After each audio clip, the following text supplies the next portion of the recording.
الزمالك يتقدم بهدف على فريق طلائع الجيش، لكن ما تفرحش قوي يا اللي بتسمعني، لان الفار تدخل والغى الهدف للزمالك بداعي التسلل، لان حمزه المسلوسي كان في موقف متسلل، فالفار يتدخل ويلغي الهدف الاول للزمالك على طلائع الجيش، وربنا يستر وتكمل كده على طول. الزمالك عايزه بتجري كلها على الحكم عشان يحتسب ضربه جزاء، عشان احمد سمير بيقولوا ان هي جت في ايده. هي جت في ايده بس كانت ايده ثابته، يعني بيلعبها براسه وجت في ايده وايده ثابته. فلعيبه الزمالك كما هي العاده عشان هي متعودين على كده راحوا متجمعين على الحكم عشان يحتسبوا ضربه جزاء. الفار راح متدخل وقال له لا يا عم الحاج يلعب كمل لعب، مفيش اي ضربه جزاء. فخلاص يا جماعه ما عادش اللمه على الحكم دي، يعني ما عادش بتاكل عيش بقى، خلاص بقى فنلعب. بس ده صراحه يعني عايز اقول الحق، ضغط رهيب رهيب رهيب من نادي الزمالك على طلائع الجيش. هدف اول لنادي الزمالك، عرضيه من زيزو، كان فاول، رفع على العرضيه عدت من قدام الناس كلها، ماشيه الكوره ماشيه، تحس ان هي مش باينه، فاهم؟ اللي هي ماشيه كده، وعماد السيد راح ايه نايم معاه نايم معاه، راحت داخله جول. هدف اول لنادي الزمالك طبيعي بعد الضغط الشديد لنادي الزمالك على فريق طلائع الجيش، اللي انا مش شايفه النهارده، حاسه مخضوض كده، حاسه مخطوف، يعني مش عارف، يعني مش عارف ماله النهارده. عايزين نبخره يا جماعه، عايزين نبخر طلائع الجيش، مش عارف ماله النهارده. هدف تاني لنادي الزمالك على طلائع الجيش، وصراحه يا جماعه هدف مستحق جدا، بعد رفعه عالميه من زيزو ضرب بيها خط الظهر بتاع الطلائع، راحت السيد عبد الله نيمار، عرضيه رائعه لامام عاشور العالمي اللي حطها، صراحه ركنه جميله جدا على عماد السيد، وجاب الجول الثاني لنادي الزمالك. انا صراحه هدف مستحق صراحه، يعني الزمالك هو اللي مسيطر على مجريات المباراه. طلائع الجيش مش عارف عنطست الخضه ولا ايه، مش فاهم ماله انا طلائع الجيش بس تمام تمام ماشي، بس ايه الفرحه يعني، ماشي ايه ماشي ماشي ماشي تمام تمام تمام.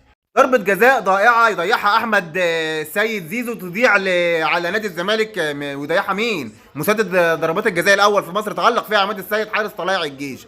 وزي ما أنا مش عارف محمد يوسف، هو أنت مخضوض ليه يا محمد يا يوسف؟ أنا مش فاهمك يعني، أنا مش فاهم محمد يوسف مخضوض ليه؟ يعني أنا مش شايف أصلا طلائع الجيش في الليلة في الماتش، أنا حاسه إنه ما جاش، مش فاهم، ولا أنا متهيألي، يعني فريق طلائع الجيش ده فريق تقيل يعني، بس مش عارف، أنا مش عارف يعني بجد مش فاهم. طب خلاص غير اسلوب اللعب، يعني شايف انت الزمالك احسن ومستحوذ ومقضياه، فغير طريقه اللعب يا محمد يا يوسف، انا مش فاهم يعني.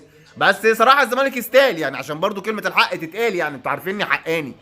هدف ثالث لنادي الزمالك 1 2، صراحه رائع جدا بين فتوح وامام عاشور، 1 2 فتوح لامام، امام لفتوح، ويحطها لوب من فوق عماد، وهدف ثالث رائع لنادي الزمالك. ونرجع نسال السؤال يا جماعه، هو هو طلائع الجيش ده ملوش اهل يسالوا عليه يا جماعه؟ انا مش عارف مالهم النهارده انا مش عارف مالهم النهارده، بس صراحه هدف ثالث يعني جميل قوي صراحه النادي الزمالك، يعني صراحه حلو حلو، خلي منافسه الدوري مشتعله يعني، بس ما تنسوش احنا بالعلامه الكامله، الاهلي بالعلامه الكامله، ها ان شاء الله ان شاء الله يعني ايه هنكمل على كده يا اهلي. عماد السيد حالف ما زيزو يسجل النهارده، قال له والله العظيم يا زيزو ما انتش مسجل النهارده، صد منه ضربه جزاء، ودلوقتي صد انفراد مسكها بايده. عماد السيد قفش على زيزو، وطلائع الجيش افتكر انه بيلعب الماتش ايه في اخر 5 دقايق، بدا يضغط دلوقتي ويشوط ويجيب هجمات، وجات له كوره اتحسبت له ضربه جزاء بس طلعت اوف سايد، صحي بقى طلائع الجيش، قالوا له اصحى يا عم ده تقريبا حد فوقه في اخر الماتش، يعني جاي ياخد باله ان هو بيلعب مع الزمالك اخر الماتش، بس عماد السيد قال له والله والله يا زيزو ما انت مسجل،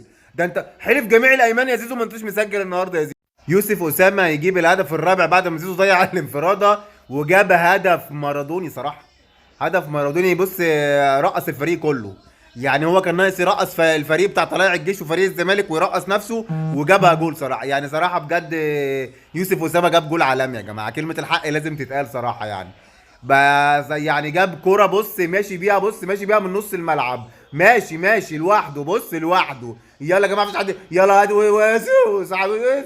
وراح جايبها على طول، ايه ركنها جنب عماد السيد. بس صراحه جول عالمي يا اسامه، يوسف اسامه جميل صراحه جميل يا طلائع الجيش اصحى يا عم والله بقول لكم ماليش حق، مالوش اهل يسالوا عليه ده ولا ايه انتهاء المباراة بين الزمالك وطلائع الجيش بفوز الزمالك 4-0، صراحة فوز مستحق.